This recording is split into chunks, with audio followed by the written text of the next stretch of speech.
Hello, I'm James Harvey, the professor of music theory at the College of Southern Nevada with 5-Minute Music Theory.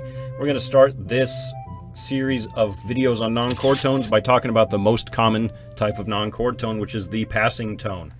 Now, if you watched the overview video on non-chord tones, we already saw a couple of passing tones.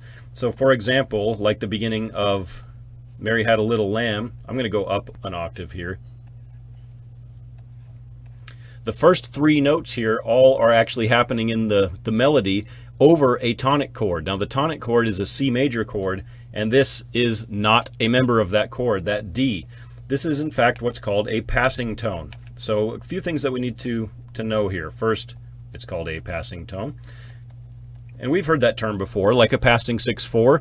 Passing always has to do with step in the same direction. So what happens with a passing tone is that it's approached by step, and it's left by step in the same direction. Whether that's up or down doesn't matter.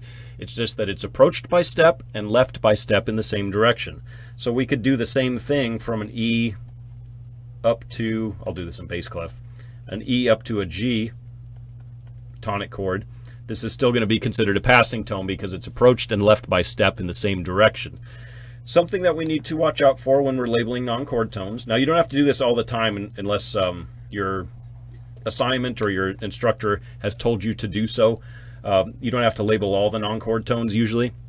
But the way you label a non-chord tone is by putting it in parentheses, and what that indicates is that this is a non-chord tone. And there's a pretty universal abbreviation system for non-chord tones, and P is the abbreviation for passing tones. And we would put it right next to the note head. Try not to put it down where the Roman numerals are because it gets a little cluttered down there. So all of this together, the combination of the parentheses and the P are saying that that note does not belong to this tonic chord. It's simply passing through.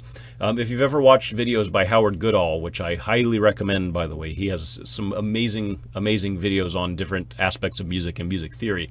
He explains a passing tone like being on an airliner passing over a country, like you're flying from, I don't know, from one country to another. I don't want to get into specifics because I can't think of the geography at the moment. But when you're passing over another country, you're technically in that country, but you're not really in that country. You're just passing through it. And that passing tone is not really in this tonic chord. It's just passing from the E to the C. So again, just to quickly summarize, the passing tone is a non-chord tone that's approached by step and left by step in the same direction, creating this passing motion, which is also known as stepwise or scalar motion. Thank you.